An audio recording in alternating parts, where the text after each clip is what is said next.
di idxchannel.com. Ya, pemirsa, libur panjang yang jatuh pada akhir Oktober 2020 menjadi berkah bagi sektor perhotelan di sejumlah destinasi wisata. Destinasi-destinasi wisata seperti Bogor, Bandung, Cirebon, dan Yogyakarta menjadi daerah yang mendapatkan berkah dari libur panjang kali ini.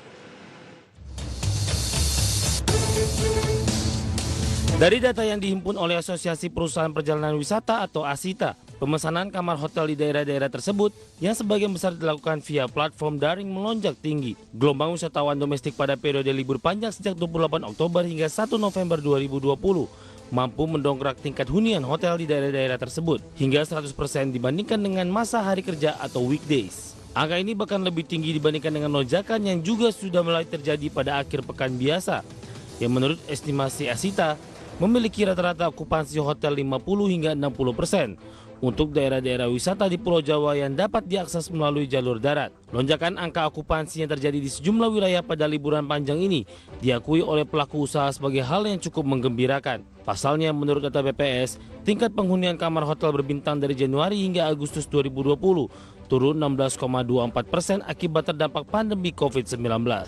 Namun dirinya menilai masih terdapat sejumlah hal yang harus dilakukan oleh pemerintah, terutama untuk memperluas penyebaran wisatawan agar lebih merata, yang mana saat ini didominasi oleh pelancong asal DKI Jakarta. Selain menurunkan harga tiket pesawat, pemerintah juga harus menambah jumlah bandara yang membebaskan wisatawan dari pajak bandara.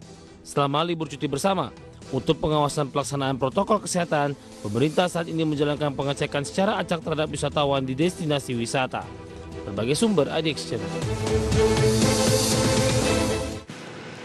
Ya, pemirsa, libur cuti bersama pada pekan lalu mencatatkan hasil yang cukup menarik, pemirsa, terutama dari sektor pariwisata, yang sebelumnya kalau kita ketahui sektor pariwisata merupakan sektor yang paling terdampak dari pandemi COVID-19. Dari informasi yang baru saja kita sampaikan tadi, di beberapa destinasi wisata, tingkat hunian hotel ini mengalami peningkatan yang cukup signifikan. Nah, untuk membahas lebih detail terkait dengan topik kita kali ini, libur cuti bersama dongkrak sektor perhotelan, saat ini kami sudah terhubung melalui via Zoom bersama dengan Bapak Maulana Yusran yang merupakan Wakil Ketua Perhimpunan Hotel dan Restoran Indonesia atau disingkat dengan PHRI. Langsung saja kita sapa Pak Maulana. Selamat pagi, apa kabar Pak? Selamat pagi, apa kabar? Baik. Kabar baik Pak Maulana, terima kasih sudah meluangkan waktu di IDX Channel. Pak Maulana, kebijakan dari pemerintah memberikan cuti bersama dengan peringatan Hari Besar Keagamaan pada pekan lalu, ternyata ini memberikan catatan positif Pak, terutama terhadap tingkat okupansi hotel, terutama di beberapa destinasi wisata populer yang ada di Indonesia. Bagaimana pandangan PHRI tingkat okupansi hotel selama masa liburan cuti bersama kemarin, Pak Maulana? Jadi tingkat hunian hotel pada libur long weekend kemarin ini memang beberapa destinasi yang objek wisata itu mengalami kenaikan. Ya.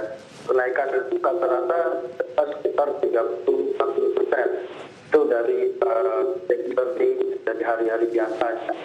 Nah, jadi cukup lumayan. Ya, kenaikan ini tidak serta-merta menaikkan average to harga kamar harinya itu tidak naik, jadi tetap di angka yang turun, jadi masih rendah. Karena memang kalau kita lihat jumlah dari volume dari pergerakan tersebut, peningkatannya ada tapi tidak besar sebenarnya. Dan satu lagi yang pergerakan tersebut tidak merata ke seluruh Indonesia. Itu kita bisa lihat jika dibanding pergerakan dari tahun ke tahun jika terjadi long weekend seperti kemarin ini. Biasanya kalau long weekend ini bludak memang hampir semua destinasi, tapi kalau kemarin kan tidak kelihatan seperti itu. Dari pandangan PHRI, apa yang menyebabkan kondisi ini terjadi, Pak Maulana? Pertama, kenapa tidak merata? Pertama adalah kan memang traveler itu kita tidak bisa pungkirin, kekhawatiran masih adanya pandemik itu masih menjadi perihal nomor satu. Itu yang kedua, juga kita melihat di sini adalah permasalahan daya beli, nggak bisa dipungkirin juga, karena kan makin ke sini kondisi ekonomi masing-masing di masyarakat itu juga berbeda-beda. Jadi kita melihat penurunan itu juga kelihatan gitu loh di liburan panjang ini yang tidak terlalu bombastis sekali ya. Tapi kita akan lihat ada perbedaannya. Misalnya kalau di pergerakan misalnya di Pulau Jawa, di jalur darat dengan transportasi darat itu kan kelihatan sekali pergerakannya agak tinggi. Tapi itu adalah pergerakan semua yang tadinya melalui transportasi udara lebih banyaknya, sekarang sudah banyak ke transportasi darat. Peningkatan melalui transportasi udara juga kita lihat, misalnya ke destinasi-destinasi di luar Pulau Jawa pada umumnya seperti Bali, ya kan, Medan dan daerah-daerah lain gitu loh. Namun hal ini tetap tidak mengangkat terlalu besar. Namun cukup lumayan lah untuk mengangkat untuk destinasi-destinasi tertentu.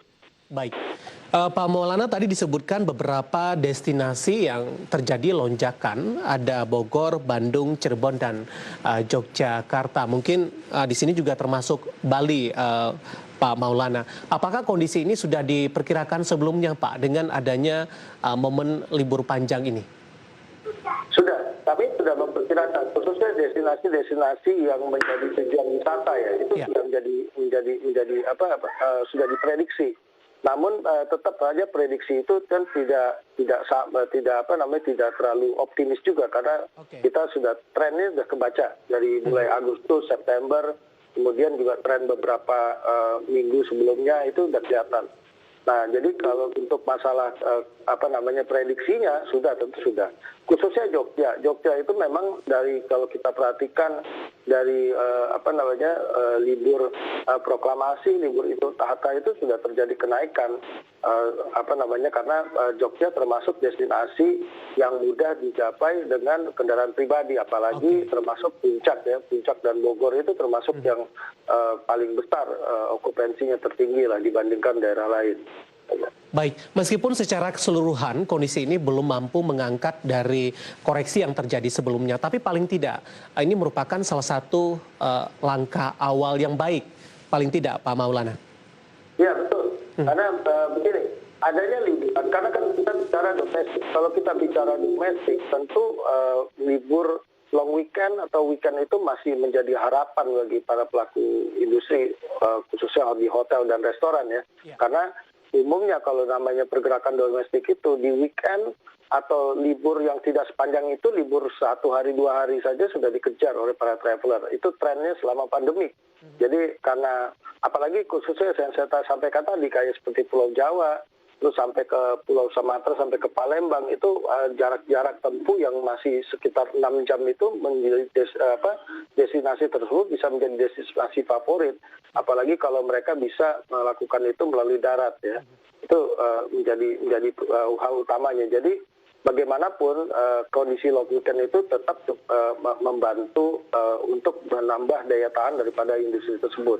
Oke. Kalau kita bandingkan dari sisi okupansinya, Pak Maulana, dari hotel berbintang, kemudian juga dari sisi hotel budget saat cuti bersama kemarin ini, persentasenya lebih besar kemana, Pak Maulana? Maksudnya lebih besarnya kemana? Lonjakan okupansinya untuk hotel lebih tinggi daripada hotel berbintang atau di hotel budget, Pak? Lebih tinggi di hotel berbintang. Karena kan tadi saya sampaikan di awal bahwa harga average room rate-nya, harga per kamarnya itu masih terjun bebas, turun drop bisa sampai paling 20% sampai 30% bisa diprediksi sampai sejauh itu. Nah, apa artinya dengan average room rate-nya turun, okupansinya kan naik ya. Untuk hotel berbintang naik. Akhirnya hotel berbintang 5 itu memakan rate-nya di bintang 4 atau bintang 3 dan seterusnya turun ke bawah. Sehingga okupansi tertinggi itu ada di kelas-kelas hotel berbintang. Jadi hotel yang di bawah bintang 3 itu okupansinya lebih rendah daripada itu kondisinya. Baik. Apakah ini berkaitan dengan diskon yang diberikan, Pak Maulana? Iya, betul. Jadi dengan kondisi seperti ini kan hotel itu kan memiliki dynamic rate. Dynamic rate itu akan bergerak, sebenarnya kalau di kondisi normal, dynamic rate itu akan bergerak di paling nggak diskonnya 50 sampai 50% ya.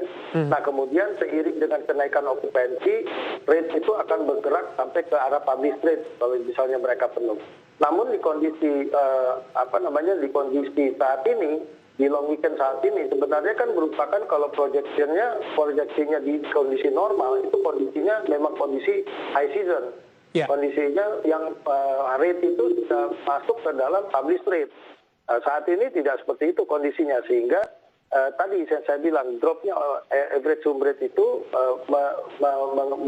mengartikan bahwa hotel yang bintang 5 itu pasti akan menjadi favorit terbaik karena fasilitasnya lebih lengkap dan infrastrukturnya atau bangunannya juga lebih baik dan seterusnya. Itu yang dikejar oleh konsumen. Jadi bisa diartikan sebagai diskonnya besar-besaran bisa. Baik.